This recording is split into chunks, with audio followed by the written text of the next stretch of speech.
Welcome back. In this video, we're going to look at how to use properties of logarithms to combine or expand logarithms that are kind of complicated. So this is the worksheet from lesson 22 that we worked on for 2 days last week in class, but didn't quite finish. So in problem 9, it says, use the properties of logarithms to write each expression as a single logarithm. So this one says 3 times the log base 4 of x plus 4 times the quantity log base 4 of z minus 5 times log base 4 of y.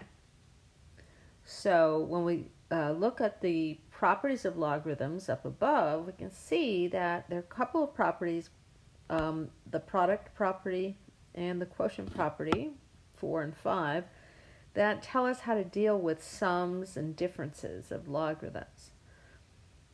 But these logarithms all have numbers in front of them, or coefficients. So we have to deal with those first. So first of all, let's distribute that 4.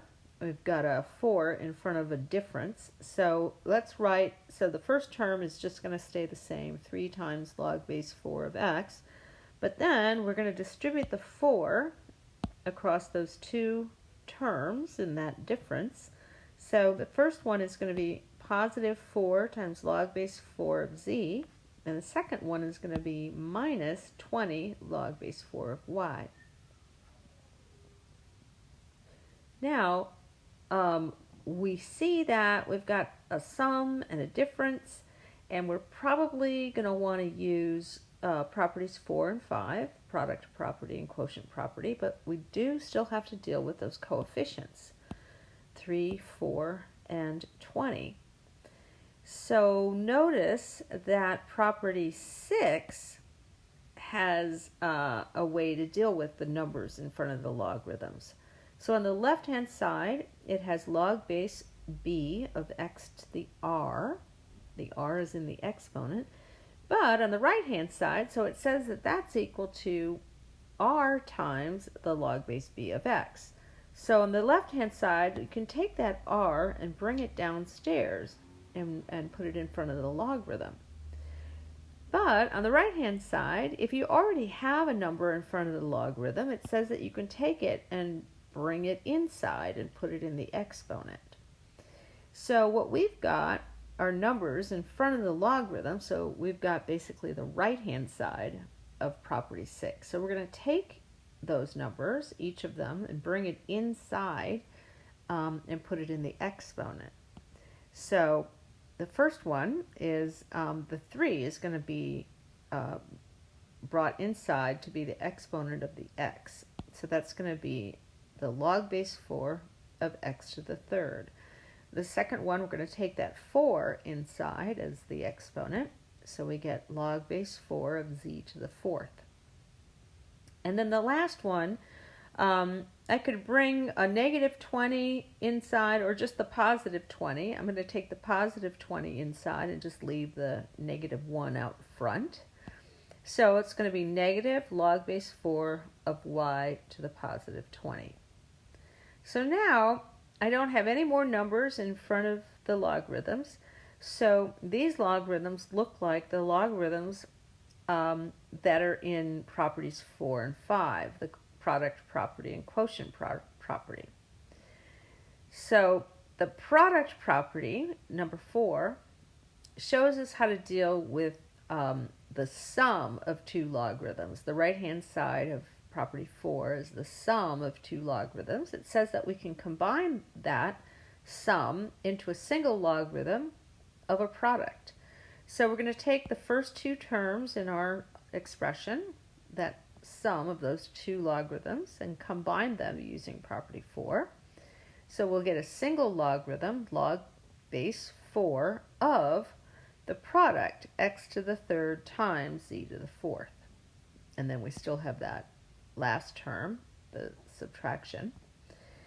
And now we have a difference of 2 logarithms. And so we can use property 5, the quotient property. It says on the right-hand side we have a difference of 2 logarithms, And it says that we can combine them into a single logarithm of a quotient.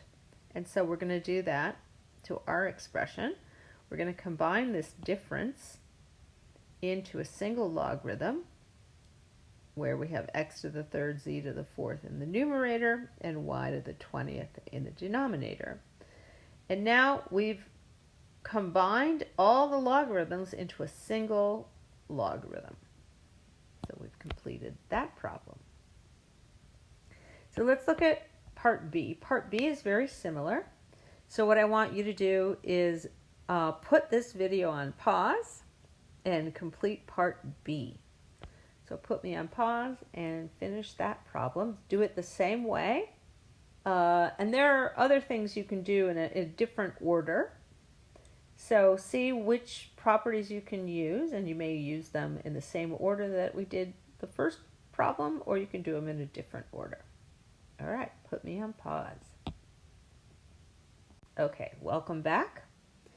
So in this one, it was very similar to the other one. You have a 3 that you have to distribute first of all.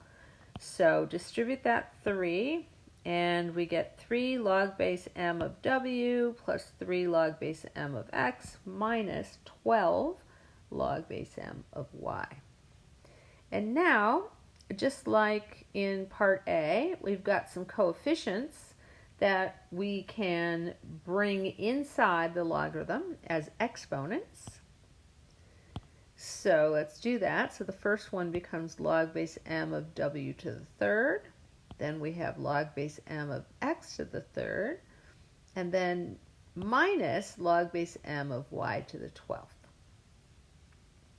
And now here, just like in part A, you could first combine the two, the sum, the first two terms that are being added together, combine that as into a single logarithm of a product.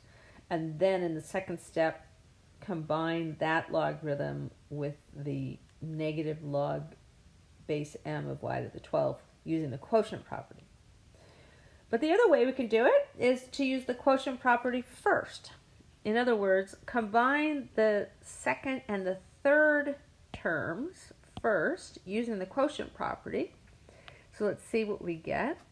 We get a single logarithm, base m, and then in the numerator, we're going to have an x to the third, and the denominator is the y to the 12th. And then we're still left with a log base m of w to the third. And now we have a sum of two logarithms, and so we can use the product property to combine them.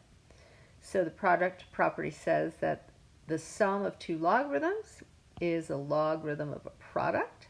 So it's going to be the log base m of the product w to the third times x to the third over y to the 12th. And then we can leave it like that, or combine that a little more. So we get w to the third, x to the third in the numerator, and y to the 12th in the denominator. So if you did it by first using the product property and then using the quotient property, you should still have the same answer that I got. All right, let's look at problem 10. Number 10 has two parts. And this one, it says use the properties of logarithms to expand each expression. So we're given a single logarithm in each of these, in part A and part B. You have a single logarithm, and you want to expand it into a sum and or difference of a bunch of logarithms, okay? So we're kind of going in the other direction now. In problem 9, we had a sum or difference, and we combined it into a single logarithm. Here, we're starting with a single logarithm and expanding it into a sum or a difference. Also in the instructions, it says that each logarithm, so once we expand it, we're going to have a sum or a difference of a bunch of logarithms. Each logarithm should involve only one variable and should not contain any radicals or exponents. Okay, so keep that in mind. So let's look at part A. We have a single logarithm, log base 3 of the cubed root of y to the 5th z x squared. So if you look at the properties of logarithms on the previous slide, you'll see that none of them has any radicals. So all of the properties of logarithms, they have quotients, they have products, sums and differences, and they have coefficients, and they have exponents, but none of them have radicals. So we have to deal with that cubed root somehow. And remember, we can change the radical, we can change this cubed root to an exponent. It's actually the exponent 1/3, or the power 1/3. So let's do that first. So we're going to rewrite it as the log base 3 of all of that stuff, y to the 5th z x squared raised to the 1/3 power. And now notice that that 1/3 is just applying to it just applies to the y to the 5th z x squared. The logarithm is not in that inside that 1/3 power. It's not being raised to the 1/3. Just the product of those variables is being raised to the 1/3. Okay, so now remember, we're trying to expand this into a sum or difference of logarithms. Now we do have a product. We have a product y to the 5th z x squared, but we can't expand that into a sum yet because of that power 1/3. So we first have to get rid of the power, and then we'll be able to expand using the product property. So to get rid of the exponent, or the power 1/3, we're going to use the power property to bring it down in front of the logarithm. So the power property says I can bring it down in front of the logarithm, so it'll be 1/3 log base 3 of the rest of that stuff, y to the 5th z x squared. All right, so now that logarithm, log base 3 of all that stuff, can be expanded because it's the logarithm of a product, and that can be expanded into the sum of logarithms using the product property. But we still have the 1/3 out in front. So it's going to be 1/3 times, and now we're going to write the sum of 3 logarithms. It's going to be the log base 3 of y to the 5th plus log base 3 of z plus log base 3 of x squared. And that whole sum has to be in parentheses because the whole thing is being multiplied by 1/3. Okay, so we have to keep going because each logarithm has to not contain any radicals or exponents. So those 2 of those logarithms have exponents in them. So to deal with the exponent, the 5 in the log base 3 of y to the 5th, we can use the power property again by bringing that 5 down in front. So we still have the 1/3 out in front of the parentheses. So we're just going to deal with the inside of the parentheses. So the first term is going to be 5 times log base 3 of y. The second term doesn't change because we didn't have an exponent to worry about. The third term is going to be 2 times the log base 3 of x. And now I say we could stop there because each logarithm only has one variable and none of them contains any radicals or exponents. However, if Alex doesn't like this answer, it's probably because it wants you to distribute that 1/3. So if we distribute the 1/3 to each term, we get 5/3 log base 3 of y plus 1/3 log base 3 of z plus 2/3 log base 3 of x. Okay, so part B, slightly more complicated. It has a radical, it has a product, a bunch of exponents. It also has a quotient. So I want you to put me on pause and do part B without my help. And then unpause me when you're finished. Okay, welcome back. So we're working on part B. hopefully you got an answer and you can just compare it to what I get. So this one we have a log with no base, and we know that means base 10. That's called the common log. So when you have no subscript, you have to remember that just means base 10.